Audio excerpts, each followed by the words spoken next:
전도서 11장입니다.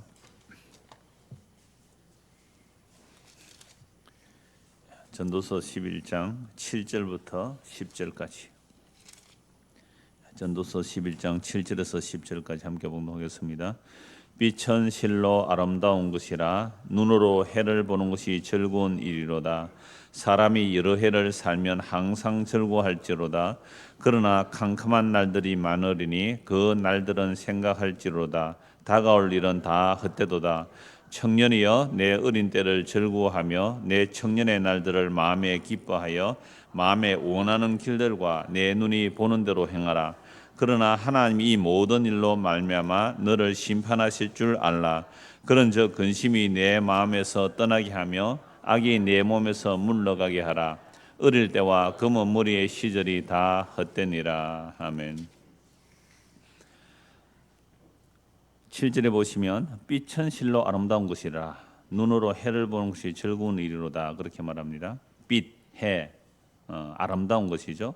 햇빛이 비치면 만물이 정말 반짝반짝 빛날 때가 있습니다. 그런데 아무리 햇빛이 비치고 만물이 아름답게 빛날지라도 내 마음이 괴로우면 하나도 아름답지 않습니다. 그런데 성경은 오늘 7절 말씀 보면 빛이 참 아름답다, 실로 아름답다라고 하고요.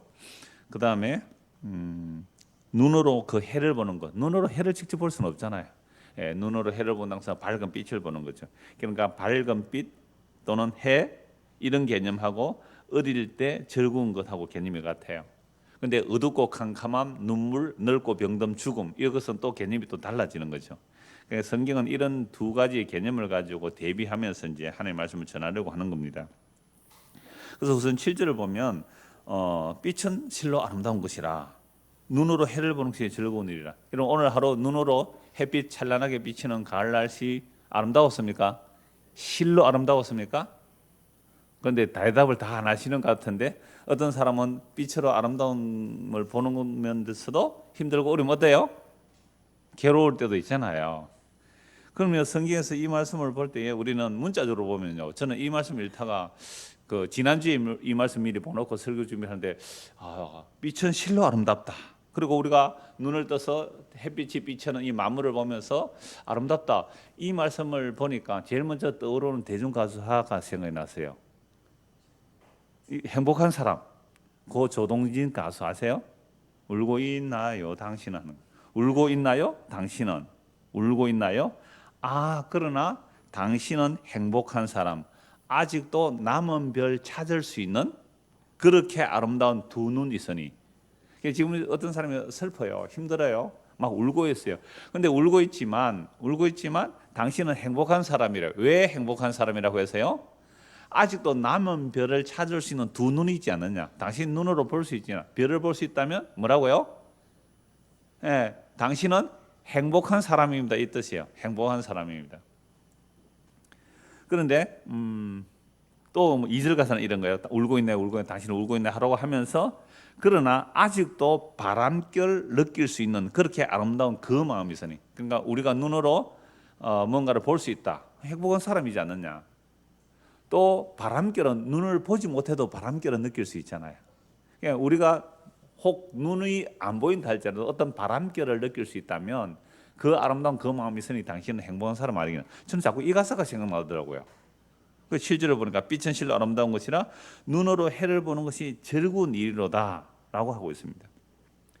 자, 그런데 이 말은 방금 대비한 개념, 젊음 또는 어릴 때 젊음, 행복함, 밝은 빛 이렇게 이제 좋은 것, 아름다운 말로 이렇게 말하고 있습니다. 그런데 8절 보십시오. 자, 사람이 여러 해를 살면 항상 즐거워할지로다. 그러면 사람이 여러 해를 살면 항상 즐거워하라. 어떻게 해요? 빛이 실로 아름다운 것이다.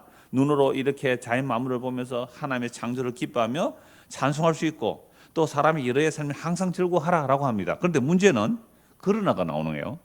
그러나 캄캄한 날들이 많으리니 그 날들을 생각할지로다. 다가올 일은 다 헛되도다. 갑자기 분위기가 어떻게 돼요? 지금까지는 좋았지 않습니까? 빛은 아름답다, 실로 아름답다, 해를 보는 것은 즐거운 일이다. 그러니까 사람이 여러 해를 살면 항상 즐겁게 살아라. 그리고 늙어서도 즐겁게 살다가 행복하게 죽으라.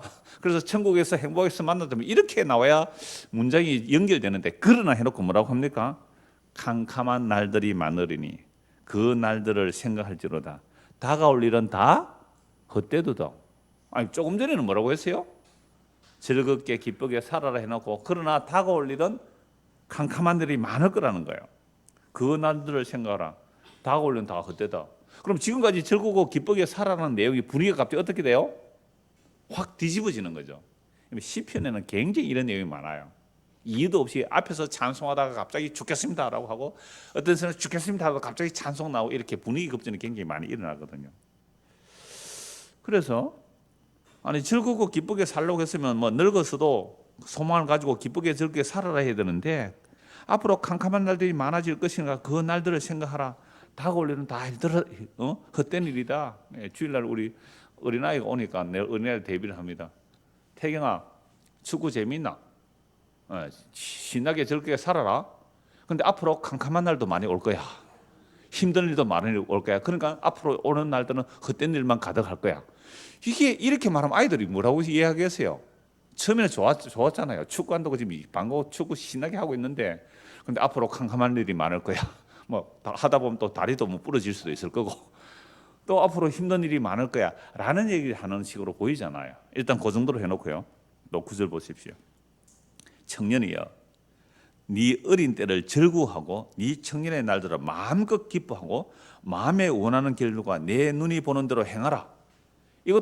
이것은 마치 7절과 8절을 반복하는 것처럼 보이죠. 그러니까 7절 반절을 반복하는 것, 그러니까 요까지는 7절 같아요. 그러나 하나님이 이 모든 일로 말미암아 너를 심판하실 줄 알라. 이것은 또 8절 같아요. 그러니까 8절을 반복하는 것 같이 보입니다. 7절, 8절 전체를 반복하는 거죠.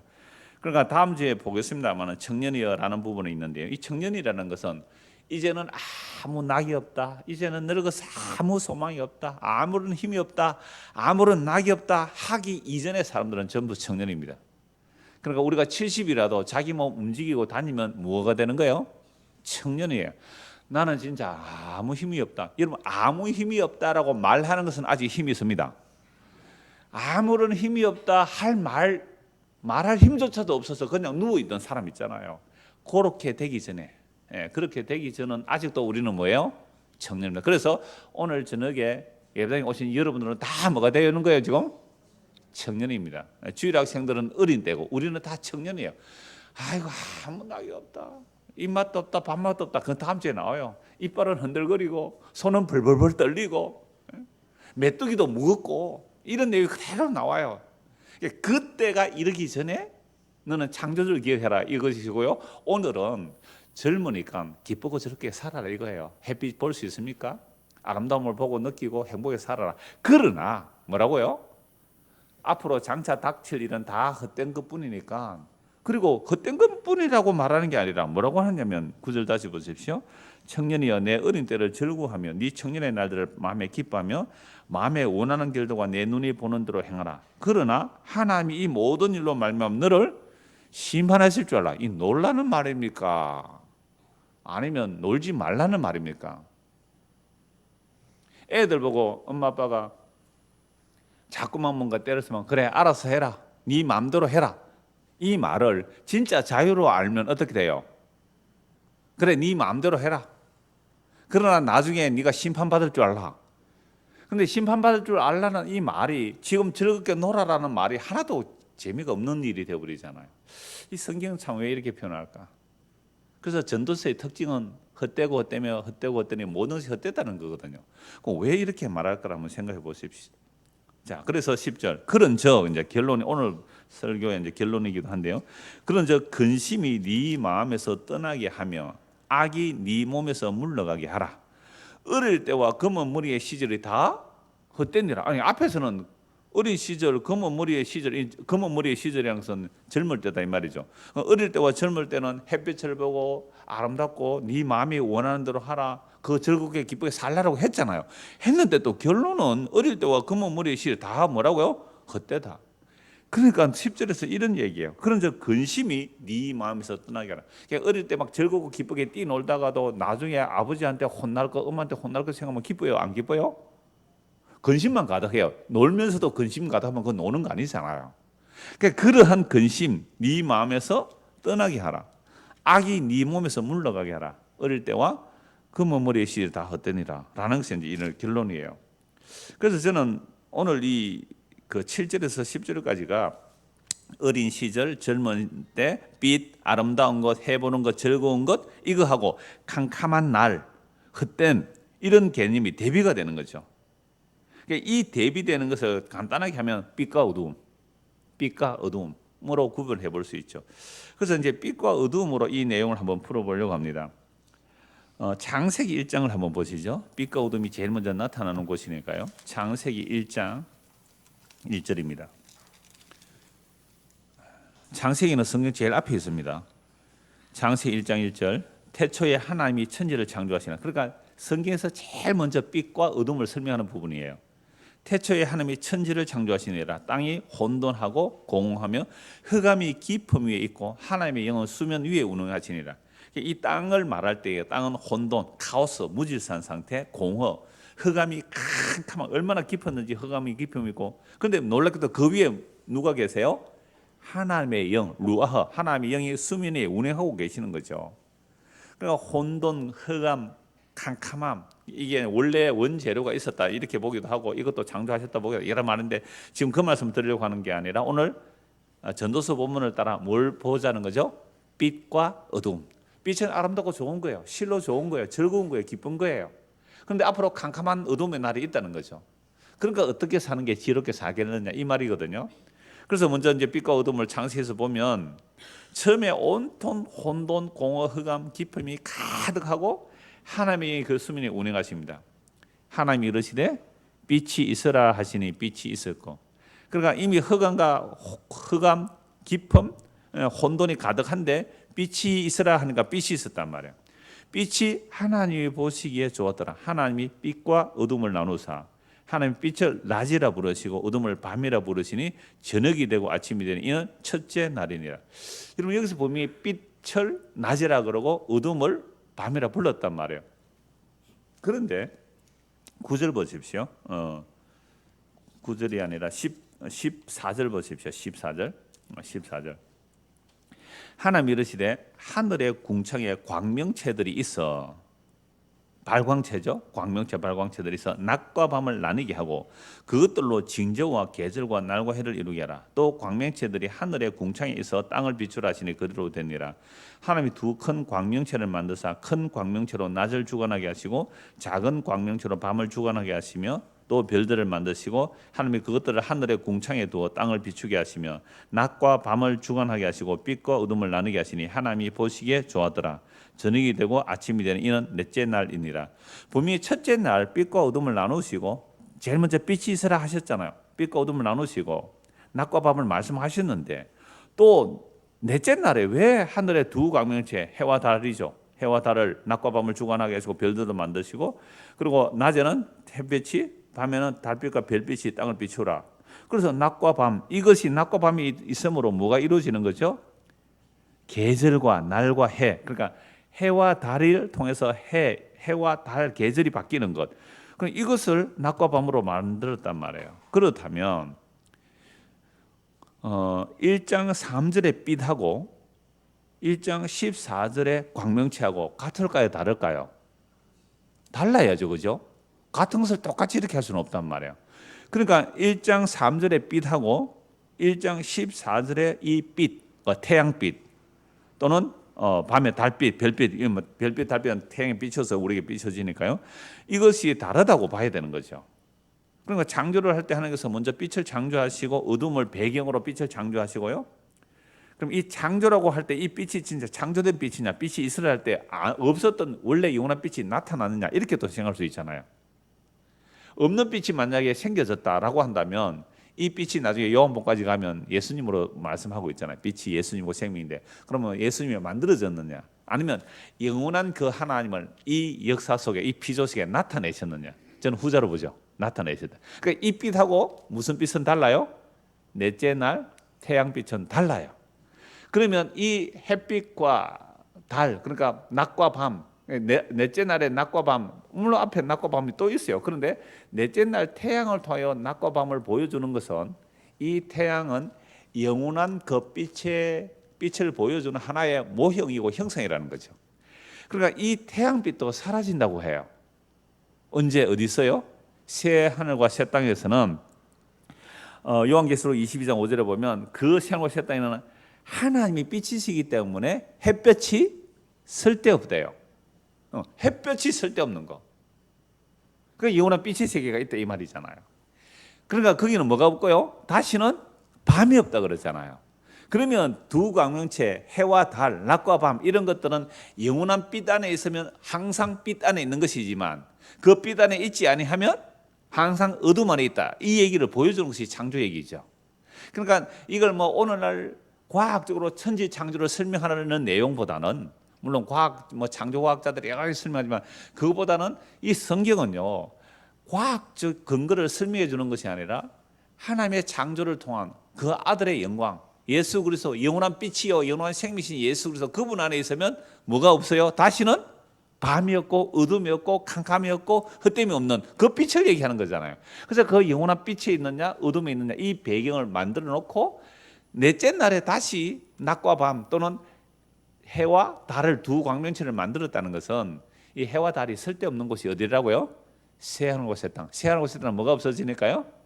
어둠이 사라지고 캄캄함이 사라지고 아까 어두운 개념이 있잖아요. 늙고 병들고 죽음, 고통, 눈물, 애통, 차별, 억압 이런 것들이 다 사라진 진짜 사랑의 나라. 그럼 진짜 사랑의 나라면 억압할 이유가 없잖아요. 권세를 부릴 이유가 없잖아요. 진짜 사랑의 나라. 그 나라를 빛의 나라로 설명하고 있는 거죠. 그래서 빛과 어둠이라고 얘기할 때요. 오늘 전도서 7절에서도 오늘 보면 7절에서도 그 빛은 실로 아름답다 할 때 요 빛하고 뒤에 해하고 히브리어 단어로는 달라요. 그러니까 앞에 빛이라는 단어는 창세기 1장 3절에 나오는 빛이고요. 뒤에 나오는 해는 넷째 나오는 해예요.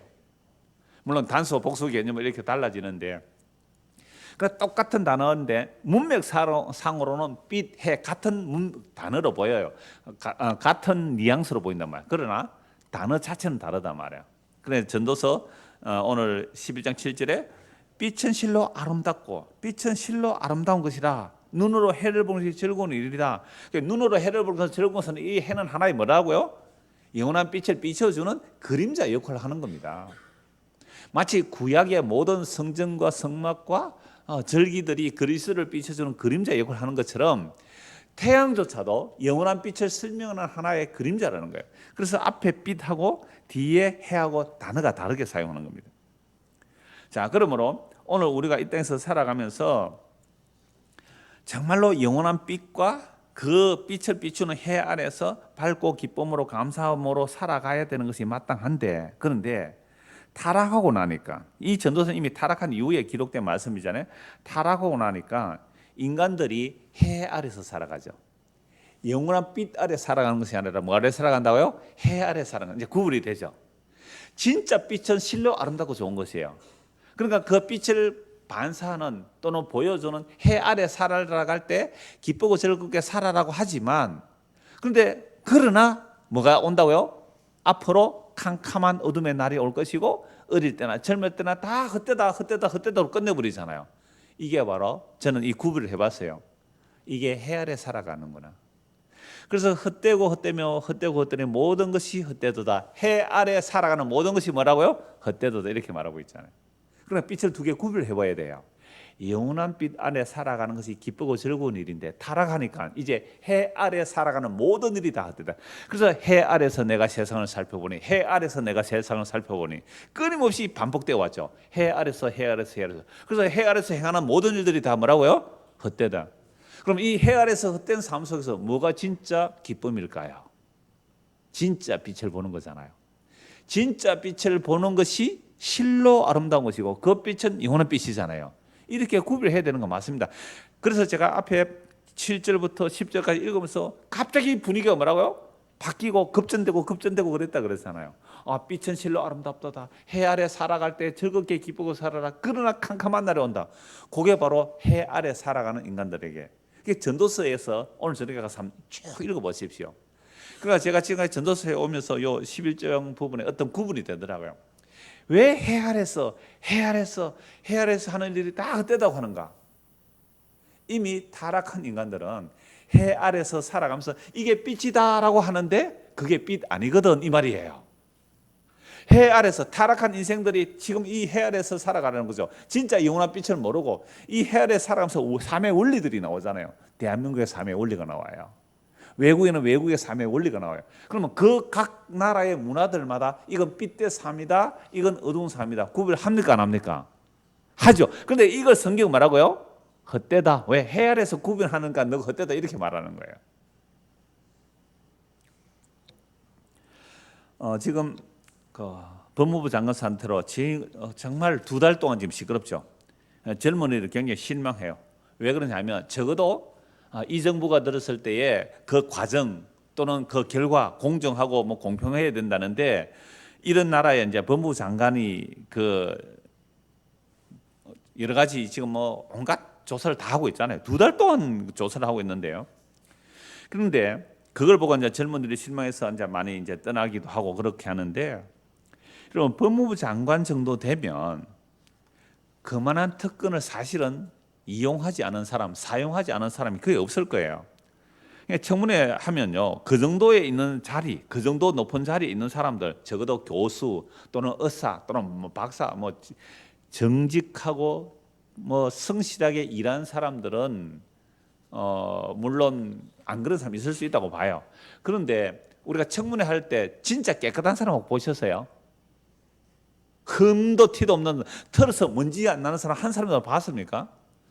그 정도 자리에 있으면요, 그 사람들은 보통으로 하는 일이에요. 어이, 우리 아들 좀 봐줘. 그래 알았어 라고 한 것이 우리가 볼 때는 감히 쳐다도 볼 수 없는 특권이 되는 거예요. 그 사람들은 다 무슨 일이에요? 보통 일이에요. 그러니까 우리는 그 정도의 그 사람들 1%라고 봅시다. 1%로 보고 우리는 몇 프로 안에 들어가요? 우리는 밑으로 10%로 봅시다. 뭐 기분 나쁘시면 뭐 이거 상향 조정해 드릴 수 있습니다. 그러니까 알아서 하시고. 그리고 1%에 사는 사람들은 보통 하라는 그 일이에요. 그러면 우리는 밑에서 10% 안에 든다고 합시다. 그럼 우리끼리도 사실은 좀 도움 줍니까 안 줍니까? 살다 보면 그 우리 이번에 저 병원에 입원하러 가는데 그거 좀 봐줘 이러면 간호사가 그 병원에 한 사람 있어도 어떻게 합니까? 미리 접수해 가지고 가면 좀 일찍이 줄 서서 갈 수 있잖아요. 종합병원에 가면요 2시간 줄 서도 안 될 수 있어요. 갑자기 가면. 근데 이미 간호사라도 한 사람 있으면 우리는 10% 이하니까 병원에 종합병원에 간호사 한 사람 있어도 빨리 접수해 가지고 해놓으면 2시간 기다려야 될 걸 20분만 기다리고 갈 수 있잖아요. 특권 받았어요 안 받았어요? 근데 이 특권을 왜 여러분 우리는 잘못 생각 안 해요? 그 정도는 눈 감아 줄 수 있다는 생각이잖아요. 근데 1% 안에 들어가는 사람들은요, 자기들끼리 어이 김 교수 내 아 좀 봐줘. 그럼 우리 실험실 사용해 이렇게 한다니까요. 뭐 표창지 하나 줘. 그래 도장 하나 찍어줄게 그거 뭐. 그러니까 보세요. 이게 상대화된 개념으로 봐서 그렇지 이게 절대화 개념으로 시켜버리면요, 퍼센테이지로 하면요 똑같아요 사실은. 자, 그러니까 우리는 10% 이하에 있으면서도 미안합니다. 여러분들 낮춰봐서 아닌 사람은 뭐 정정 스스로 정정하십시오. 나는 10% 안에 상위 10% 안에 들어간다 하시는 분은 이렇게 안 보셔도 돼요. 그러니까 우리도 다 그렇게 살아가요. 그러니까 심지어 교회에서도 어떤 일이 있는지 아세요? 그 박영선 목사님이 그 옛날에 설교 때 이런 예를 들었어요. 자기 아이가 초등학교 때 무슨 말겠죠? 무슨 다른 애하고 싸웠어요. 싸우니까요, 아가 뭐라는지 아세요? 니 우리 교회 나오지 마 이랬대요. 우리 아버지가 이게 목사라는 거예요. 그래 갑질한 거죠 그거. 니 다음부터 우리 교회 나오지 마. 그래 우리는 이러한 그래 10% 이하라고 하는데 이런 사람일지라도 지금 상위 1%를 그런 사건 틀 때 막 욕하거든요. 근데 욕할 거 없다 이 말이고요. 욕할 거 우리 그 자리에 있었으면 우리가 평소에 여사로 한 일, 여사로 한 말 아시죠? 예사로 한 일 보통 그냥 그건 인정사로 해줄 수 있는 얘기예요. 그렇게 했는데 우리가 그런 특권층에 이 1% 안에 있는 사람들이 뭔가 하면 온 사람들에서 온갖 손가락을 다 하죠. 욕 다 한단 말이에요. 그런데도 불구하고 우리는 그 1% 안에 들어가기를 원합니까? 안 원합니까? 계속 지하실에서 살고 싶어요? 아니면 지상으로 올라오고 싶어요? 그 냄새 나는 기생충처럼 지하실에 살고 싶어요? 위에 올라오고 싶어요? 그래서 왜 지하실이라 해요? 왜 컴컴한 데 산다 그래요? 그거 어둠이라고 그러잖아요. 일부러 살면 빛이라 그래요. 그럼 자기들 빛으로 산다는 그 사람들에게서는 밑에 가난한 사람들은 다 뭐로 보여요? 어둠의 자식들로 보여요. 개 돼지로 본단 말이에요. 실제 그렇게 말이 나왔잖아요. 그 개 돼지들을 먹을 거 하나 던져줘요. 그 내부자들인가 그 영어 보면 개 돼지들을 그 씹다가 좀 있으면 조용해집니다 하면서 자기들끼리는 빛의 세계라고 하고 살잖아요. 그렇다면 오늘 저 의원들이 삶의 현장 속에서 정말로 특권을 가지고 반칙 안 하면서 정말 예외 없이 공정하게 똑같은 방식으로 살아왔느냐고 가슴에 손을 얹고 한번 생각해 보시기 바랍니다.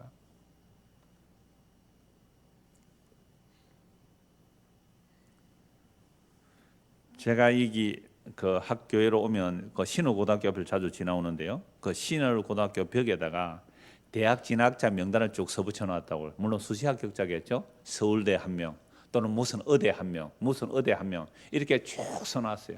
그러니까 종합대까지 막 쫙 써놨어요. 무슨 전문대학 합격 이거 썼어요, 안 썼어요? 안 써보신다고요. 왜 명문대 이름을 쭉 써놨습니까? 그 아이들은 우리 학교를 뭐한 학생들이에요? 빛낸 학생들. 그러면 전문대 가거나 아니면 취직하거나 대학에 못 들어간 사람 이름을 왜 안 써놓아요, 그게? 그럼 그들은 어둠의 자식들입니까? 우리가 일상적으로 살아갈 때 빛과 어둠을 나누고 삽니까? 안 나누고 삽니까? 이걸 바로 해 아래서 헛된 짓이다 이 말입니다. 이미 타락한 우리의 시각으로 빛과 어둠을 나누고 있다니까요. 빛은 실로 아름다운 거 맞아요. 해 아래 즐거움을 볼 수 있어요. 그런데 해 아래 타락한 우리 인간들은 우리 스스로 빛과 어둠을 나누고 살아요. 진리와 비진리를 나누며 산단 말이에요. 이사야 5장 한번 찾아봅시다. 이사야 5장 20절. 전도서에서 뒤쪽으로 넘기시면 바로 이사야 나옵니다. 이사야 5장 20절. 악을 선하다 하며 선을 악하다 하며 흑암으로 광명을 삼으며 광명으로 흑암을 삼으며 선 것으로 단 것을 삼으며 단 것으로 선 것을 삼는 자들은 화 있을진저. 그래 흑암을 뭐라고 해요? 광명이라 그래요. 광명을 뭐라 그래요? 흑암이라 그래요. 빛을 어둠이라 그러고요. 어둠을 빛이라 그래요. 이게 해 아래서 일어나는 인간들의 죄악성입니다. 그래서 심판을 기어라. 빛은 실로 아름다고 좋은 것이다. 어릴 때 젊을 때 기뻐하고 즐거워가 살아라. 그러나 반드시 무엇이 있다고요? 하나님의 심판이 있다는 것을 알아. 왜요? 너는 빛을 어둠이라고 사네. 하나님은 빛이라 하는데 우리가 볼 때는 그게 뭐로 보여요? 어둠으로 보여요. 그래서 이게 거짓 선지자들이거든요. 그래서 이 18절에 거짓으로 끈을 삼아 제약을 끌며 수레줄로 함같이 제약을 끄는 자는 화 있을진저. 그들이 이르기를 그는 자기 일을 속속히 이루어 우리에게 보게 할 것이며 이스라엘의 거룩한 이는 자기의 계획을 속히 이루어 우리가 알게 할 것이라 하는도다. 왜 이 말을 해요? 악한 자들이 형통하면 잘 사는 거예요. 그런데 벌을 받아요, 안 받아요? 벌을 안 받아요. 벌이 적각 안 떨어지거나 하는 소리가 뭐예요? 하나님이 있다면 하나님이 이렇게 계획하면 이루어봐 라고 하는 자들이 그들이 악을 선이라 하고 선을 악이라 하고 흑암을 광명으로 하고 광명을 흑암이라 하는 거예요. 선 것을 단 것이라 하고 단 것을 선 것이라요. 스스로 지혜롭다 하며 스스로 명철하다 하는 자들은 화 있을지뇨. 그러니까 자기들은 뭘 판단하고 있어요? 재판하고 있잖아요. 지금 요건 악이야, 요건 선이야, 요건 흑암이야, 요건 빛이야 하고 있는 자들은 화 있을지뇨. 포도주를 마시기에 용감하며 독주를 잘 빚는 자들은 화 있을지뇨. 그들은 뭐요? 내 물로 말미암아 악인을 의롭다 하고 의인에게서 그 공의를 빼앗아가는 듯.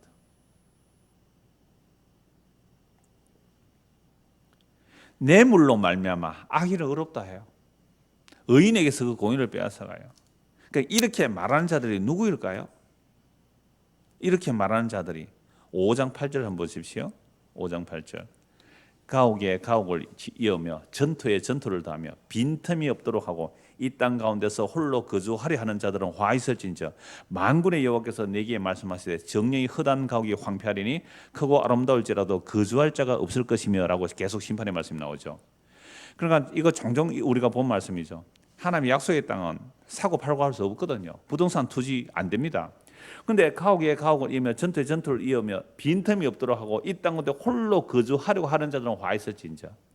우리가 정말로 성경을 믿는 사람이잖아요. 성경 하나님의 말씀 믿는 자들이잖아요. 물론 대한민국은 이거 이스라엘 나라가 아니기 때문에 부동산 투기 마음대로 하고 물론 법은 있습니다. 뭐 가옥에 가옥 전투를 하잖아요. 근데 정말로 부동산 투기 못하게 하면 뭐라고 말할까요? 누가 악이라 그럴까요? 부동산 투기 못하게 하고 세금 많이 매기고 그다음에 토지를 공개념화 시켜서 정말 주거의 용으로 사용하고 그다음에 뭐 잘못 토지를 많이 가지고 있는 세금을 많이 매기고 이렇게 정책을 펴자라고 말을 한다면 이런 말 하는 사람 보고 뭐라 그럴까요? 땅 많이 가진 사람들이 땅만 그러니까 그런 거예요. 그러니까 1%에 속한 사람들, 우리나라 1% 안에 있는 사람들이 우리나라 토지에 뭐 몇십 프로 차지하는가 거의 다 차지하고 있거든요. 그러니까 상위 20%가 대략적으로 해요. 상위 20%가 한국의 경제나 토지 전체의 80% 가지고 있고요. 하위 그러니까 하위 80%가 20%를 나누고 있단 말이에요. 그러니까 간단하게 말하면 빵이 10개가 있으면 8개를 두 사람이 먹고 2개를 8명이 나눠 먹는 형국입니다. 이게 신자유 물결이 들어오면서 구조조정 해버린 거거든요. 중상층 무너지게 한 거란 말이에요. 그러니까 이럴 때에 이런 얘기를 말씀을 하면 사람들은 뭐라 그래요? 저놈 사상 조사해봐. 저 빨갱이 아니냐? 라는 식으로 나오는 거예요. 그러니까 우리가 삐치라고 할 때 그러면 내가 1% 안에 들었다면 이런 말 하는 사람이 뭐요? 아주 흑암으로 보이고 내가 지금 저는 아무것도 없는 사람 같은 뭐요? 저 위에서 막 부동산 투기하면서 자유경제시장 얘기하는 사람들은 뭘로 보이는 거예요? 흑암으로 보이잖아요. 그러니까 저와 여러분들이 어느 자리에 있느냐에 따라 빛과 흑암을 자기 스스로 나누어 보는 것 이게 뭐라고요? 심판받을 일이다 이 말입니다. 심판받을 일이다. 여러분 우리 그렇게 안 산 적이 있어요? 우리는 대부분 경상도 사람이잖아요. 경상도하고 전라도 붙으면 사업 붙으면 누구 편 드세요? 세상에 교회에서도요. 내가 어느 교회라고 말하는데 어느 교회 있어요. 서울의 큰 교회라고. 거기서는요. 전라도 사람은 지금 어떤지 몰라요. 전라도 사람은 장로가 못 되게 한대요. 경상도 사람들이 딱 붙들고 전라도 사람들은 그 표를 안 줘서 장로가 못 되게 하는 거예요. 이게 교회 다니는 우리들도 빛과 어둠을 나눠요. 그러니까 우리 교회 오는 사람은 물어보고요. 빛으로 보고 다른 교회 가면 뭐예요? 어둠으로 보죠.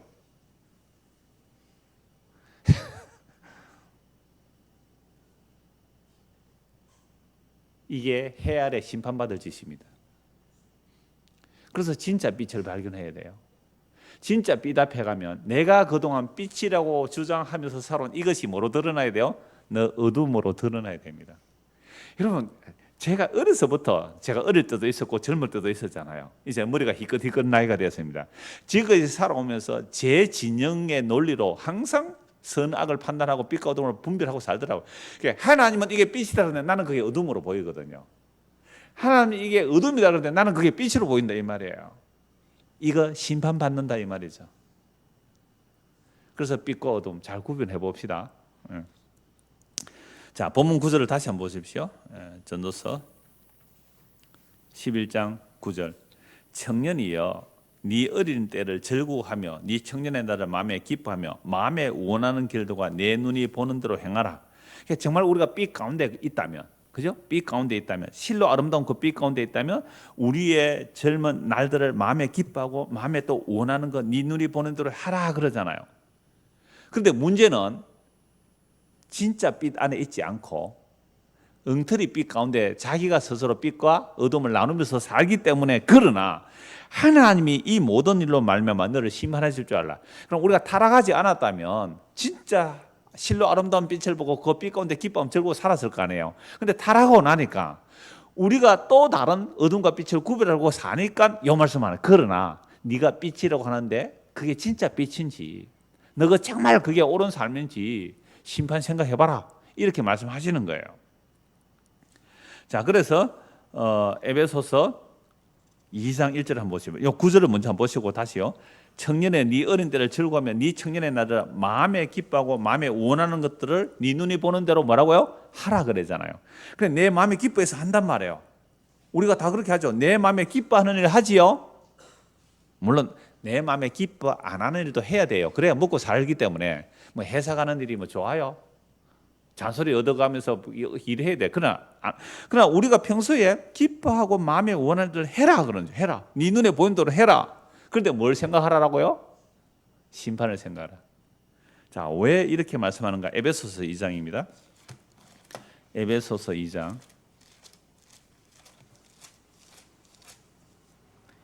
1절. 그는 허물과 죄로 죽었던 너희를 살리셨도다. 그때에 너희는 그 가운데서 행하여 이 세상 풍조를 따르고 공중의 근세 잡은 자를 따랐으니 곧 지금 불순종의 아들들 가운데 역사는 여기라.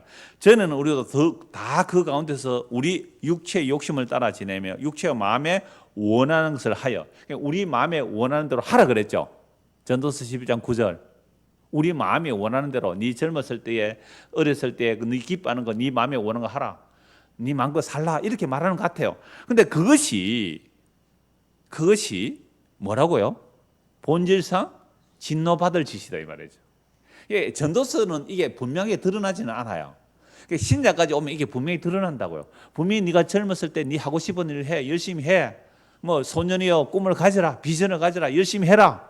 밝은 빛 가운데서 정의를 위해서 옳게 바르게 살아라. 막 이렇게 말하는 것 같아요. 근데 문제는 에베소 2장까지 와보니까 내 마음에 원하는 것, 내가 기뻐하는 것, 내가 즐거워하는 이 일조차 뭐라고요?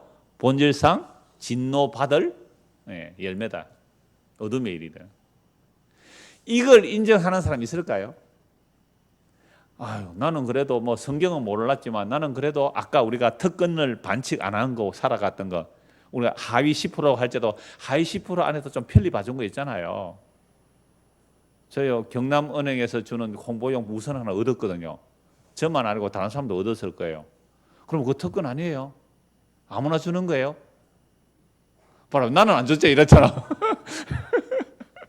몇 사람 받았어요, 몇 사람. 그거 아마 홍보용으로 나온 거 있어요, 홍보로 나온 거. 그러니까 왜 자기 아는 사람에게 주죠? 아니까. 그러니까 그건 누구에나 나눠줄 수 있는 거예요. 누구나 나눠줄 수 있는, 다 받은 건 아니잖아요. 자, 우리 교회에서 홍보물로 뭐 만들 수 있잖아요. 예를 들어서 홍보를 만들어요. 예를 들어서 언약을 따라서 만들었어요. 그런데 이걸 여러분들이 아무나 줍니까? 아는 사람이 줍니까? 그러니까 우리들도 다 뭐라고요? 각자 자기 좋은 대로의 일을 했다 이 말이죠. 그러니까 하나님이 보실 때에 내 마음에 기뻐하는 것, 즐거운 일이라고 했는데 그것도 무엇을 알아라? 심판받는 일을 알아라 이 말이거든요. 그런데 우리가 어둠 아래에 있을 때는 이걸 몰랐어요. 내가 하는 의로운 일이, 여러분들 세상 사람들이 재판정에 가면 내가 전적으로 잘못했던 사람 있어요? 아니, 재판관 앞에 가서 내가 전적으로 잘못했습니다라고 하는 사람 있어요? 화성에서 지금 살인 사건을 했던 그 사람 자기가 했다 그래요? 안 그랬다 그래요? 야, 이번에 그 뉴스에 뜨는데 뭐 한국 일본가 그 고등학교 때 사진하고요, 몽타주하고, 야, 몽타주 나는 그렇게 잘 그릴 줄 90%가 닮았어요. 신문에 난 거 보셨죠? 진짜 몽타주, 그때 목격자가 몽타주 그런 거 봤단 말이에요. 그 사람이 이 DNA 막 검출됐는데도 네가 그때 그랬지 하니까 뭐라 그래요? 나 안 그랬습니다.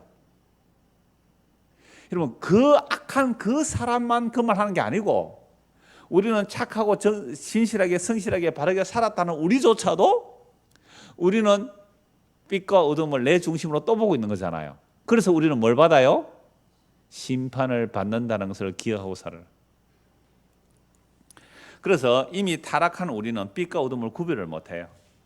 빛과 어둠을 구별을 못해요. 그래서 고린도전서 한번 찾아보십시오. 고린도전서 2장 8절 9절입니다. 고린도전서 2장 8절입니다. 이 지혜는 이 세대의 통치자들이 한 사람도 알지 못하였나니 만일 알았더라면 영광의 주를 십자가에 못 박지 아니하였으리라. 이게 고린도 1장 십자가의 도거든요. 십자가의 도라는 이 지혜, 십자가의 도라는 이 지혜는 사람이 알 수 없단 말이에요. 그래서 6절 보십시오. 그러나 우리가 온전한 자들 중에는, 그러니까 믿음이 장성한 자들 안에는 이 지혜를 말할 수 있다는 거죠. 이는 이 세상 지혜가 아니요 또 이 세상에서 없어질 통치자들의 지혜도 아니야. 이 세상 지혜, 이 세상 통치자들의 지혜도 뭘 전하고 있어요? 이건 빛이다 어둠이다 구분하잖아요. 근데 그런 지혜로 알 수 없단 말이에요. 오직 은밀한 가운데, 즉 비밀한 가운데 있는 하나님의 지혜를 말하는 것인데, 곧 감추어졌던 것인데 하나님이 우리의 영광을 위하여 만세전에 미리 정하셨다. 천지 만물을 창조하기도 전에 하나님께서 감춰진 지혜를 숨겨놨단 말이에요. 그 숨겨둔 감춰진 지혜가 천지 창조 때 무엇으로 등장해요? 빛으로 등장하죠. 창세기 1장 3절에 그 하나님의 감춰졌던 지혜가 빛으로 등장해요. 근데 그 빛을 태양빛과 달라요? 그 빛을 사람들이 알아요? 몰라요? 몰라요. 왜요? 사람들이 선악과 따먹고 나서 자기 중심의 빛과 어둠을 나누기 시작했거든요. 그럼 선악과 따먹은 정신은 딴 게 아닙니다. 자기 중심으로 빛과 어둠을 나누고요, 악과 선을 나눠요. 선악을 자기 중심으로 나눠요. 이게 타락한 모든 인간들의 삶의 모습이에요. 그러니까 자기는 평생 뭐로 살았어요? 예수 몰라요. 뭐 교회도 종교 신도 몰라요. 그러나 자기는 항상 뭐로 살았다고요? 양심적으로 착하게 바르게 살았다고 하지만 하나님 보실 때는 그거 자체가 뭐예요? 어둠이에요. 그러니까 이걸 본질상 이런 삶이 본질상 진노를 받을 일인 줄 사람이 생각할 수 있어요, 없어요? 없습니다. 아니 종교고 뭐가 아무것도 없는 시대에 어느 마을이라고 합니다. 그 마을에 진짜 동네 사람들이 다 착하고 정직하고 바르게 살았던 사람이 있다 할지라도 그 사람이 아무리 바르게 살았다 해도 하나님께서는 그건 어둠이야 라고 해버리는 거란 말이에요. 이걸 누가 인정할까요? 이게 문화적으로 해석이 안 되는 겁니다. 하나님께서 어둠이다 빛이다 라고 나누어 버리는 것, 이 문화적 해석이 안 되는 거예요. 그래서 어느 문화에서도 알 수 없는 이야기예요, 이게. 그래서 만세전에 감추어졌던 하나님의 영광인데 우리의 영혼에서 이제 나타내셨어요. 그래서 이 7절 다시 보십시오. 오직 은밀한 가운데 있는 하나님의 지혜를 말하는 것으로 곧 감추어졌던 것인데 하나님이 우리의 영혼을 위하여 만세전에 미리 정하신 것이라. 이 지혜는 이 세대의 통치자들의 한 사람도 알지 못하였나니 만일 알았더라면 영광의 주를 십자가에 못 박지 아니하였으리라. 선악과 따먹고 난 이후의 인간들은 하나님의 진짜 영광이 십자가로 나타나는데 그 십자가로 나타난 영광을 알아봅니까? 못 알아봅니까? 못 알아본다 이 얘기죠. 기록된 바 하나님이 자기를 사랑하는 자들을 위하여 예비하신 모든 것은 눈으로 보지 못하고 귀로 듣지 못하고 사람의 마음으로 생각하지도 못하였다 한 것 같습니다. 여러분 하나님의 지혜, 진짜 하나님의 영광, 하나님의 빛에 대해서는 사람들이 뭐도 못했다고요? 눈으로 보지도 못하고 귀로 듣지도 못하고 사람의 마음으로 생각도 못한 것이 십자가로 나타난 하나님의 영광입니다. 그러나 세상 모든 사람들이 십자가는 저주받아 죽은 죽음이요. 유대인들은, 성경 아는 유대인들은 십자가는 저주받아 죽은 죽음이요. 이방인들은 볼 때 로마 반역하다가 어리석게 죽은 미련한 어리석은 십자가인데 이 십자가 하나님의 뭐라고요? 빛이요. 하나님의 영광이라고. 누가 믿겠어요 그걸? 사람의 마음에 생각도 못한 거예요. 그리고 타락한 우리 인간들이 스스로의 빛과 어둠의 그 가치관을 가지고 살아가니까 진짜 하나님, 이게 하나님의 영광이다 침뱉었어요. 그죠? 모독했어요. 못 박아 죽여버렸어요. 그런데요, 십자가에 죽으신 예수님이 하나님의 약속을 이루시고 부활 성천하셔서 성령을 보내주셨어요. 성령한 사도들이 너희가 십자가에 못 박아 죽인 예수를 하나님이 주와 그리스도가 되게 하셨다고 복음을 전하니까 그 사도들 대접받았어요? 핍박받았어요? 핍박받았죠. 심지어 뭐처럼 취급받았어요? 전염병이라 그랬어요. 연병이라 그랬어요. 지금 아프리카 돼지 전염병 생기면 어떻게 합니까? 차단하고 그죠? 살처분해 버리죠. 다른 데 전염 못 되도록. 복음이 전염병이라고요. 금하고 감에 가두고 때리고 죽이려고 하는 거죠. 그런데 오늘날 복음이 환영을 받는다고요. 물론 환영받는 사람이 있어요. 극히 소수예요. 바울이 그러잖아요. 누구도 떠났고 아시아에 있는 사람이 다 나를 버렸다. 그러나 내게는 누가만 있다. 몇 사람 없었다. 끝까지 바로 함께 앉아 몇 사람 없었단 말이에요. 몇 사람을 환영할 수 있어요. 어떤 분은 그래요. 우리 교회가 사람이 많아요. 이 괴물이 자꾸 커지는 것 같다 그래요. 괴물이 커지는 것 같대요. 그래서 저와 여러분들이 정말로 믿음으로 산다고 하지만 오늘 말씀처럼 뭘 생각하고 살아라? 하나님의 심판을 생각하고 살아라. 저도요, 목사로서 얼마나 판단합니까? 목사가 분별하는 거 아니에요. 이건 틀렸고 이건 옳은 거요. 판단하는데요. 그래서 심판받을 일을 많이 하고 있습니다. 그래서 이 세상의 지혜로는요, 절대 알 수가 없어요. 그래서 10절 보십시오. 고린도 2장 10절. 오직 하나님이 성령으로 이것을 우리에게 보여요. 그러니까 성령이 임해야만 알 수 있어요. 성령 모든 곳 하나님의 깊음까지 통달하시느라 사람의 일을 사람의 속에 있는 영 외에는 누가 알리요? 이와 같이 하나님의 일도 하나님의 영 외에는 아무도 알지 못하느니라. 우리가 세상의 영을 받지 아니하고 오직 하나님으로부터 온 영을 받았으니 이는 우리로 하여금 하나님께서 우리에게 은혜로 주신 것들을 알게 하려 함이라. 그럼 내가 세상의 영을 받았느냐 하나님께로부터 온 영을 받았느냐 어떻게 알 수 있어요? 하나님께로부터 온 영을 받은 사람은 하나님께서 우리에게 은혜로 주신 것들을 알아요. 왜 내가 나의 행위가 아닌 하나님의 은혜로만 의롭다는 받는지를 알게 되는 게 성령 임한 자들이에요. 성령 임한 자들은 왜 예수님이 십자가에 저주 받아야 되는지 분명히 알게 돼요. 주여 나의 행위로는 뭐밖에 못 받아요? 저주밖에 못 받아요. 나는 착하게 살았어요. 바르게 살았어요. 어려서부터 동네 사람 다 착하다고 하고 살았단 말이에요. 그런데 그게 본질상 진노의 자녀임을 누가 알겠어요? 정말 나는 죄 지은 적 없고 착하게 바르게 살았는데 너는 본질상 진노의 자녀다. 이거 받아들일 사람 있을까요? 그래서 하나님의 영이 임하게 되면 왜 내가 나의 그 행위가 아닌 은혜로만 의롭다는 받는지 알게 돼요. 그래서 우리가 이것을 말하거니와 사람의 지혜가 가르친 말로 아니하고 오직 성령께서 가르치신 것으로 하니 영적인 일은 영적인 것으로 분별해요. 이거 신비한 이야기가 아니에요. 세상 지혜 아니다 이 말입니다. 육에 속한 사람은 하나님의 성령의 일들을 받질 않아요. 하나님의 성령의 일이 뭐로 보여요? 어둠의 일로 보여요. 아이고 그러면 착하게 살 마음이 사라지는데요. 그거 잘못된 거 아니에요? 그럼 지는 지금까지 뭐하고 살았다는 거예요? 착하게 살았다는 그게 이미 선악과 따먹고 난 이후에 착한 삶이라고 하는 거죠. 이게 본질상 진노의 자녀임을 모르고 그럼 착하게 살 마음이 없어지는데요. 아직도 성령 안 임해서 그래요. 성령 임하고 나면 자기의 모든 것이 진짜 지혜인 줄 알고 예수님만 믿게 돼요. 예수님 의지해요. 그런데 그 사람이 정말 선한 일이 어떤 일이 나왔다면요, 그 사람은 그건 절대로 내가 한 거 아니에요. 하나님의 은혜가 어떻지 않았습니다 라고 나오는 거잖아요. 그래서 육에 속한 사람 하나님의 일을 받지를 못해요. 이는 그것들이 그에서 어리석게 보이는 거예요. 성령의 일이 어리석게 보여요. 또 그는 그것들을 알 수도 없나니 그러한 일은 영적으로만 분별되기 때문이라. 신령한 자는 모든 것을 판단하나 자기는 아무에도 판단받지 아니하느니라. 누가 주의 마음을 알아서 주를 가르치겠느냐. 그러나 우리가 그리스도의 마음을 가져. 그래서 사도들은 오늘날 사도 없습니다. 오늘날 사도 없어요. 신사도 없습니다. 오늘날 성경에서 사도들이 성경을 기록해 놓은 이유는 이 사도들이 예수 그리스도의 복음을 설명해 놓은 거거든요. 그래서 사도의 설명을 통하여 이건 세상 지혜가 아닌 거예요. 세상은 어둠이라, 세상은 어리석다, 세상 사람 볼 때는 저주받은 것이다. 근데 그게 하나님의 지혜요 하나님의 영광이라는 거예요. 그걸 하나님의 빛이라고 그래요. 고린도후서 4장 보십시오. 고린도후서 4장. 그래서 이런 빛과 어둠을 세상 지혜로 또는 내 지식으로 내 가치 판단으로 해석하면 안 된다 이 말씀입니다. 세상 지혜로는 하나님의 빛을 전혀 몰라요. 고린도후서 4장 3절.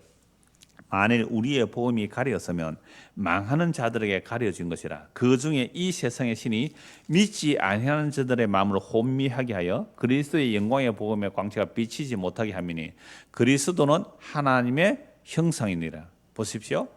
예수 그리스도가 하나님의 형상인데 하나님의 영광의 광채는 예수 그리스도입니다. 그런데 예수 그리스도가 하나님의 영광의 광채이신데 그 빛을 보지 못하도록 누가 가리고 있어요?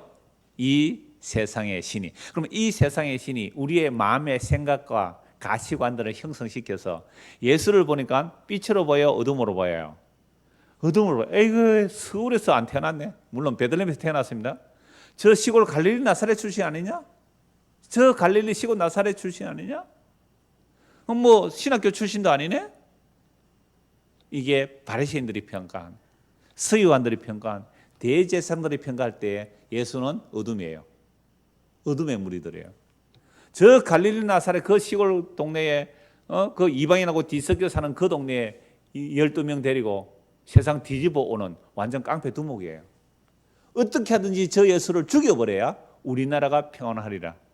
팍스 로마나 안에서 우리가 평안, 우리 민족을 지키기 위해서 저 예수를 죽이자. 누가 결의했어요? 대제사장과 70명의 사내들인 공회원들, 그 서기관들, 바리새인들, 백성의 지도자들이 예수를 어둠으로 봤어요. 어둠의 세력으로 봤어요. 저 어둠을 죽여버려야, 저 어둠의 세력을 물리쳐야 우리가 로마 황제의 이 평화 가운데 살 거야. 누가 심어준 생각이에요? 이 세상 신이. 저는요, 우리 그 뭐 노회원들 뭐 단톡이 있고 뭐 이렇게 노회 그 시찰의 단톡이 있는데요. 몇몇 목사들이 꼭 시국에 관한 문제들을 막 올려가지고 이런저런 일을 올리는데 그것이 자기들은 뭐라고요? 의라는 거죠. 대구의 어떤 목사가 머리 깎았어요.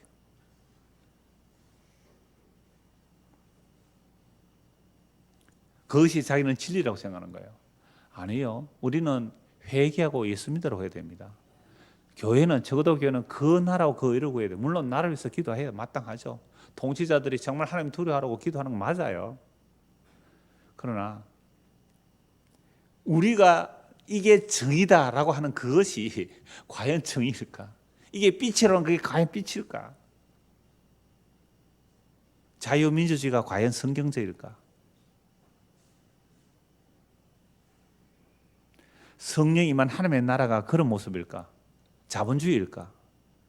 이 세상 체제로는 설명할 수 없는 나라가 무슨 나라예요? 하나님의 나라입니다.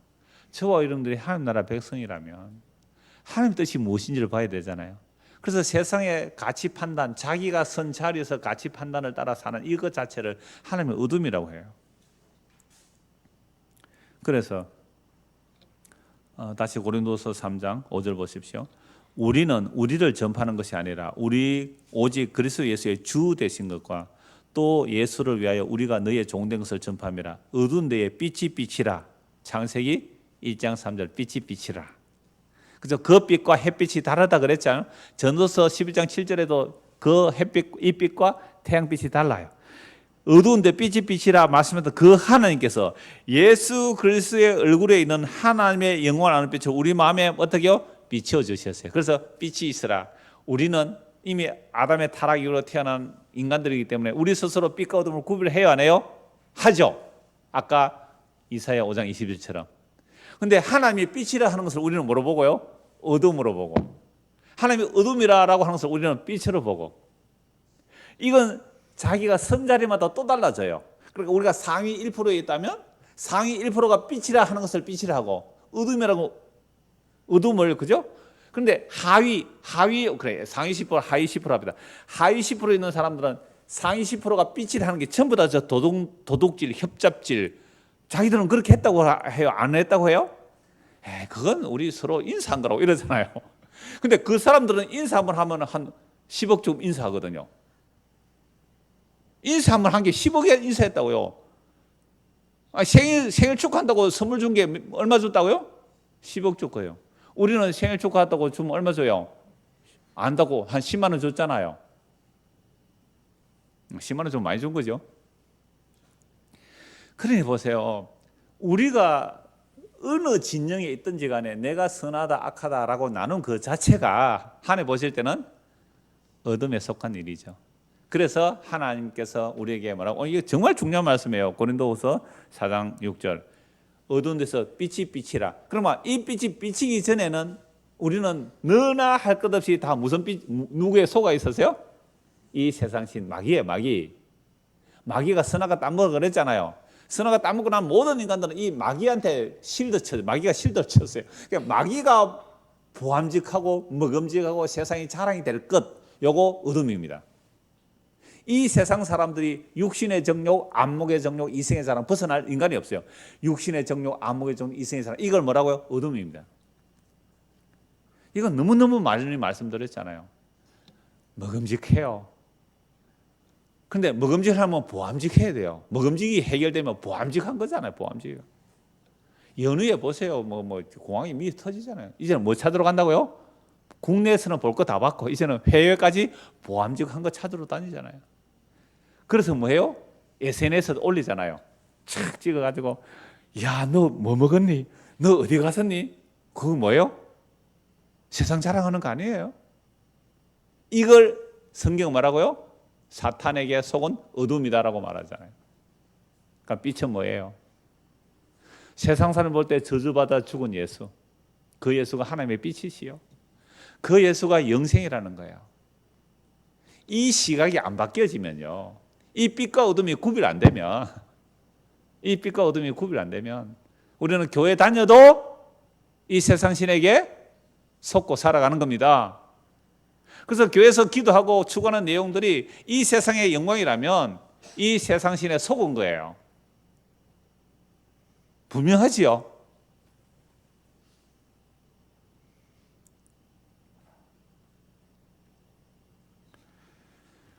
요한복음 1장 보고 고린도후서 4장 보고 마무리하겠습니다. 요한복음 1장 보십시오. 태초에 말씀이 계시니라.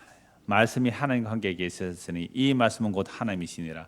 그가 태초에 하나님과 함께 계시고 만물이 그로 말미암아 지은 바 되었으니 지은 것이 하나도 그가 없이는 된 것이 없느니라. 그 안에 생명이 있으니 이 생명은 사람들의 빛이라. 태초에 이 말씀이 누구세요? 예수님이죠. 그러니까 예수님이 하나님이시고 예수님이 말씀이시고 예수님이 빛이시고 예수님이 생명이죠. 그럼 빛이 있어라, 이 말은 없었던 빛이 나타난 것이 아니라 감추었던 빛이 나타난 거예요. 그 빛이 나타나는 것은 항상 어둠을 배경으로 등장하잖아요. 그래서 예수님이 빛이세요. 생명이시고요, 하나님이시고 말씀이고 그분이 천지를 창조하셨어요. 그래서 오늘 저와 여러분들이 예수를 알고 믿는 거, 예수님이 천지를 창조하신 창조주시며 빛이시며 생명이시며, 그리고 예수님이 구속주가 되시며, 그런데 예수님은 다시 오실 재림주가 되시고 심판주가 되세요. 그래서 만물이 그 안에 서는 것, 이게 진짜 빛 안에 사는 거예요. 4절 보십시오. 그 안에 생명이 있었으니 이 생명은 사람들의 빛이라. 근데 우리는 이미 아담 타락 이후로 우리는 다 어디에 살아요? 어둠에 살아요. 어둠에 사니까 예수님이 빛인데 빛을 알아봐요? 못 알아봐요? 못 알아본다 이 말입니다. 이걸 죄라 그래요. 이게 이 세상 신이 우리의 눈과 마음과 귀를 가리고 있어서 진짜 빛이신 영원한 그 빛 예수가 어둠으로 보여요. 저리가 어디 갑자기 어둠이 나에게 다가오나, 저리가, 이렇게 해버렸단 말이에요. 근데 진짜 빛인데. 그래서 고린도후서 4장 6절에 그 태초에 빛이 있으라 라는 그 하나님의 창조의 능력으로 우리 마음에 그 빛을 비춰주시는 것이 십자가의 죽으심과 부활과 성천과 성령 임하심이에요.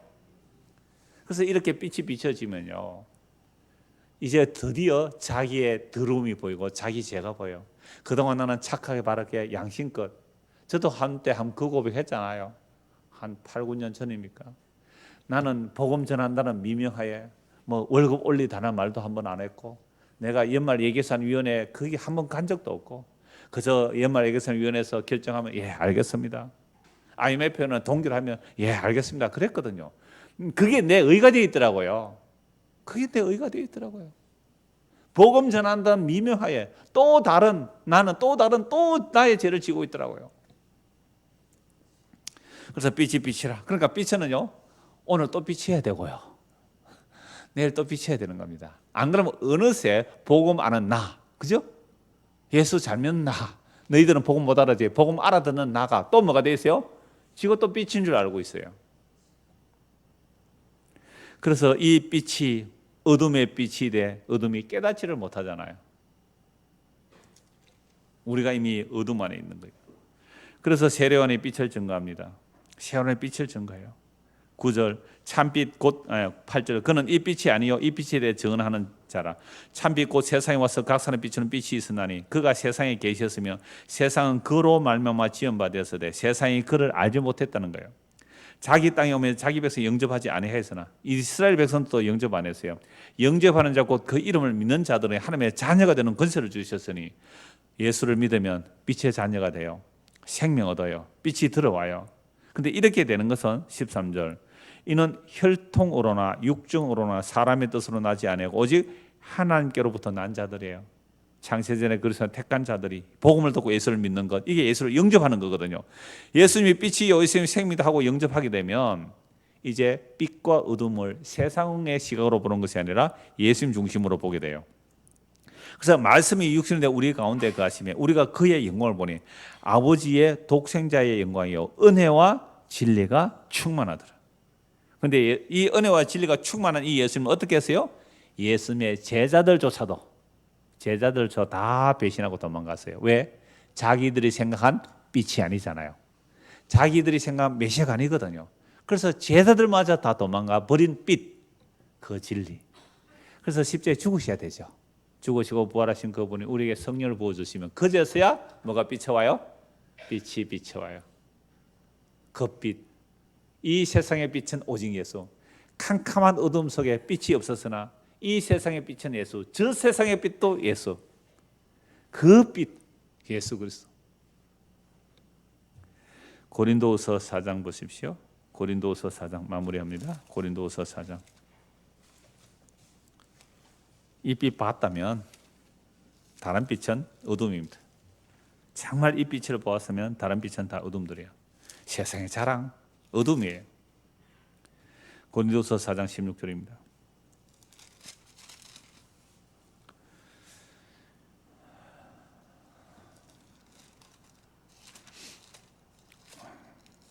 (4장 16절) 그러므로 우리가 낙심하지 아니하노니 우리의 그 사람은 낡아지나 우리의 속사람 뭐가 비춰졌어요?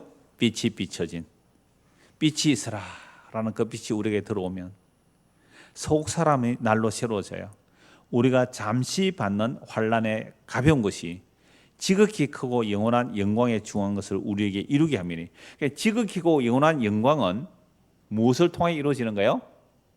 환난을 통하여. 왜 그럴까요? 지극히 크고 영원한 영광이 이 세상에서는 버림받은 어둠으로 보이거든요. 그죠? 아니 십자가에 저주받은 예수가 이 세상에서 무슨 영광으로 보여요? 지극히 크고 놀라운 그 하나님의 영광이 우리에게 비춰지려면 환난 외에는 다른 방법은 없습니다. 그래서 환난을 통하여 그 빛이 발견되게 된 사람은 그동안 내가 쫓아갔던 헛된 세상의 영광들이 그게 쓰레기인 줄 알아요. 율법 지킨 명예조차도, 율법 지킨 자기의조차도 바로 뭐라고 얘기했어요? 쓰레기라 했거든요. 율법을 얼마나 철두철미하게 지켰는데 율법에 의로 흠이 없다는 그 율법 지킴의 의가 예수를 십자가에 못 박아 죽이는 일에 앞장선 의가 되기 때문에 그것조차도 뭐로 버려요? 쓰레기로 버렸습니다. 이게 뭘 발견했어요? 빛을 내가 발견한 게 아니죠. 빛이 비추어졌죠. 빛이 비추어졌어요. 여러분 다른 건 쓰레기예요. 뭐 쓰레기 그 우물룩 하면서 그게 뭐 빛이라고 밝은 것을 좋은 거라고요. 정말 우리 예수 믿는 사람들은 이것만 제대로 눈이 뜨였으면 이제 남은 생애가 캄캄하고 어두운 날이 더 많을 거죠. 가면 갈수록 더 힘들어져요. 늙어져요. 그래도 그 안에는 뭐가 있어요? 그 빛, 그 찬란한 빛. 이 세상의 빛도 예수, 저 세상의 빛도 예수. 그 빛 때문에 이제부터 뭐 할 수 있어요? 진짜 빛을 보고 뭐 할 수 있어요? 즐거워하고 기뻐하세요. 그러나 너희가 빛은 실로 아름다운 곳이로다. 이제 늙고 병들고 죽는 것이 아니라 그 안에 그 사람은 후패하나 그 안에 있는 빛으로 인하여 그 빛은 실로 아름답도다. 여러분 그 빛을 보고 그 영원한 빛을 삼아 살아가는 자들 이게 얼마나 놀라운 거예요. 그래서 보세요. 18절 같이 읽읍시다. 우리가 주목하는 것은 보이는 것이 아니요 보이지 않는 것이니 보이는 것은 잠깐이요 보이지 않는 것은 영원함이라. 보이지 않는 영원한 하나님이 이 땅에 빛으로 오셨는데 이 세상 신에 속에 있는 우리는 그 영원한 하나님이 빛으로 보이는 게 아니라 뭐로 보였다고요? 어두움으로 버릴 것으로 침뱉고 저주하고 돌아설 그 빛으로 봤잖아요. 어둠으로 봤잖아요. 근데 그 예수가 뭐라고요? 진짜 영원한 빛이다. 이 빛이 우리에게 진짜 비춰졌다면 이제 세상을 다르게 봐야 되잖아. 다르게 보고요. 그러므로 이제 앞으로 캄캄한 일들이, 힘들고 어려운 일들이 더 많아질 것이지만, 그러나 그 실로 아름다운 그 빛 때문에 이제 뭐하고 사세요? 어릴 때에, 젊었을 때 기뻐하고 즐거워했던 것처럼 기뻐하고 즐거워하며 살 날만 남았습니다. 그렇게 살다가 영원한 그 영광 가운데 진짜 즐거워하며 기뻐하며 살 거예요. 이 믿음으로 살아갈 수 있도록 주의 성령으로 우리에게 충만케 하옵소서. 기도하는 저와 여러분 되기를 소원합니다.